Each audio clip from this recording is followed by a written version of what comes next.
نیرنگ ادب میں خوش آمدید پیارے دوستو، شامل کرتے ہیں ایک نہایت ہی دلچسپ واقعہ، گناہوں سے بچنے والا چور۔ ایک لڑکا بہت نیک و صالح تھا اور بڑا ہی متقی اور پرہیزگار تھا، البتہ حصول علم میں کچھ زیادہ دلچسپی نہ رکھتا تھا۔ وہ ایک دینی مدرسے میں پڑھتا تھا، جو استاد کہتا اسی پر عمل کرتا۔ جب اس نے اپنے استاد کی خدمت میں رہ کر ضرورت کے مطابق علم حاصل کر لیا تو استاد نے اسے اور اپنے دیگر شاگردوں کو نصیحت فرمائی، لوگوں کے محتاج نہ بنو، کیونکہ دنیا داروں کے سامنے ہاتھ پھیلانے والا عالم و خیر و بھلائی سے محروم رہتا ہے۔ لہذا تم میں سے ہر طالب علم جا کر اپنے باپ کا پیشہ اختیار کر لے اور اس سے اپنی معاشی ضروریات پوری کر لے، اور اپنے پیشے میں اللہ تعالیٰ کا خوف اور تقوی کا خیال رکھے۔ اس نصیحت کو اپنے دل و دماغ میں بٹھا کر وہ نوجوان اپنی والدہ کے پاس گیا اور دریافت کیا کہ میرے ابا جان کیا کام کیا کرتے تھے۔ اس کی ماں بیٹے کا سوال سن کر بے چین سی ہو گئی اور کہنے لگی، تیرا باپ تو اپنے رب کی جوار رحمت میں چلا گیا ہے، یہ بتا کہ تجھے باپ کے کام کے متعلق پوچھنے کی کیا ضرورت پڑی ہے؟ وہ ماں کے سامنے اصرار کرتا رہا مگر ماں ٹالتی رہی۔ جب لڑکے نے ماں کو بولنے پر مجبور کر دیا تو ماں کہنے لگی، تیرا باپ چور تھا۔ بیٹا کہنے لگا، امی جان، بات دراصل یہ ہے کہ ہمارے استاد نے ہمیں نصیحت کی ہے کہ تم میں سے ہر ایک اپنے باپ کا پیشہ اختیار کرے اور اس میں اللہ تعالیٰ سے ڈرے اور تقوی اختیار کرے، تو میں بھی اپنے والد کا پیشہ اختیار کرنا چاہتا ہوں۔ ماں نے کہا، بیٹا افسوس ہے، چوری میں تقوی کا کیا کام؟ لڑکا ذرا موٹی عقل کا تھا، ماں سے کہنے لگا، بس امی جان، میں کچھ نہیں جانتا، میرے استاد نے یہی کہا ہے اور میں اپنے استاد کی ایک ایک بات پر عمل کرنا چاہتا ہوں۔ اب لڑکا چوری کے گر سیکھنے لگا، یہاں تک کہ اسے چوری کرنے کی پوری مہارت حاصل ہو گئی۔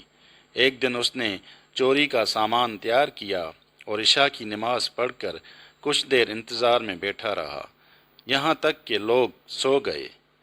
اب وہ نوجوان اٹھا اور اس نے کام کا آغاز اپنے پڑوسی کے گھر سے کرنا چاہا، لیکن پھر اسے یاد آیا کہ شیخ نے کام کے ساتھ تقوی کا حکم بھی دیا تھا اور پڑوسی کو اذیت دینا تو تقوی کے خلاف ہے، لہذا پڑوسی کے گھر کو چھوڑ کر کسی اور کے گھر کی تلاشی میں روانہ ہوا۔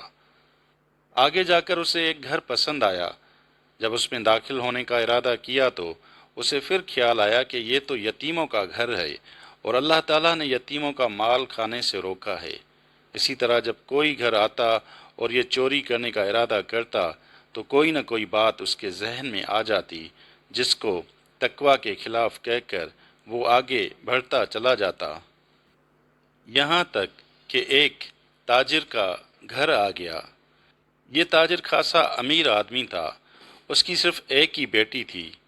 متقی چور نے کہا، ہاں یہ گھر ہے جس میں چوری کی جا سکتی ہے۔ پھر اس نے بہت ساری کنجیاں نکالیں جو پہلے سے بنوا رکھی تھی اور دروازہ کھول لیا۔ جب گھر کے اندر داخل ہوا تو دیکھا کہ گھر تو بہت بڑا ہے اور کمرے بھی بہت زیادہ ہیں، چنانچہ وہ گھر میں گھومنے لگا اور یوں محسوس ہو رہا تھا کہ کوئی چور نہیں، مہمان ہو۔ بالآخر اس کی نظر اس جگہ پر پڑ گئی جہاں مال رکھا ہوا تھا۔ اندر داخل ہو کر اس نے تجوری کھولی، وہ تجوری سونے، چاندی اور پیسوں سے بھری پڑی تھی۔ چور نے تجوری سے مال نکالنا چاہا، لیکن اسے اپنے استاد کی نصیحت یاد آ گئی اور کہنے لگا، استاد محترم نے تقوی اختیار کرنے کی بات کہی تھی، پتہ نہیں اس تاجر نے اپنے مال کی زکوٰۃ نکالی ہے یا نہیں، کیوں نہ پہلے اس کی زکوٰۃ کا حساب کتاب کر لیا جائے۔ یہ سوچ کر اس نے حساب کتاب کے رجسٹروں کو نکالا، اپنے ساتھ لائی ہوئی چھوٹی سی لالٹین روشن کر کے رجسٹروں کی چھان بین کرنے لگا۔ وہ حساب کتاب کا بہت ہی ماہر تھا، چنانچہ وہ جلدی جلدی حساب کرنے لگا۔ سارے مال کا حساب کر کے اس کی زکوٰۃ کا حصہ نکال کر الگ کر دیا۔ وہ حساب کتاب میں اس قدر مشغول ہو گیا کہ وقت گزرنے کا احساس ہی نہ رہا۔ اچانک اس نے سر اٹھا کر دیکھا تو اسے محسوس ہوا کہ فجر کا وقت ہو چکا ہے۔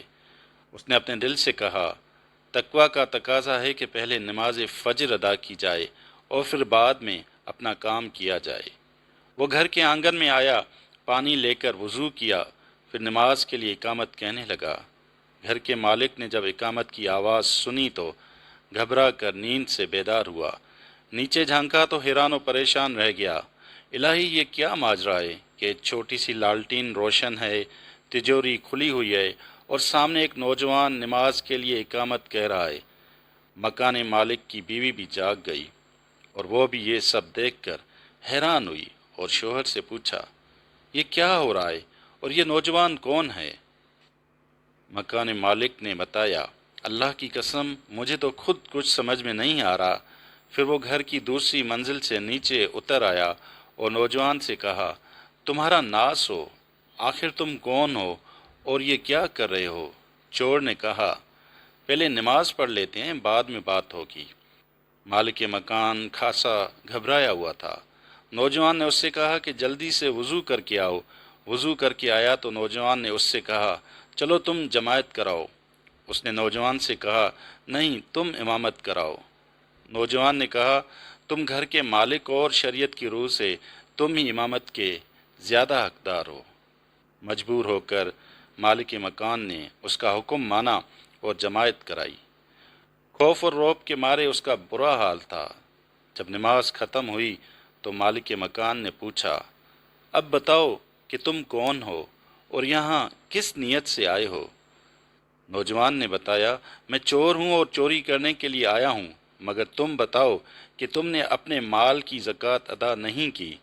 میں تمہارے رجسٹروں کو چیک کیا ہے، تم نے 6 سالوں کی زکوٰۃ نہیں دی۔ زکوٰۃ اللہ کا حق ہے اور فرض ہے۔ میں نے حساب کر کے زکوٰۃ کا مال علیحدہ کر دیا ہے، یہ مال تم مستحقین تک پہنچا دو۔ یہ سن کر مکان مالک تعجب سے بوکھلا گیا اور کہنے لگا، تیرا ناس ہو، تو یہ کیا کر رہا ہے؟ کیا تو پاگل ہے؟ نوجوان نے کہا، میں پاگل نہیں ہوں، بالکل درست، صحت مند اور توانا ہوں۔ مالک مکان نے پوچھا، تو پھر تم چوری کیوں کر رہے ہو؟ اس کے جواب میں نوجوان چور نے اپنی ساری داستان اس تاجر کو سنا دی۔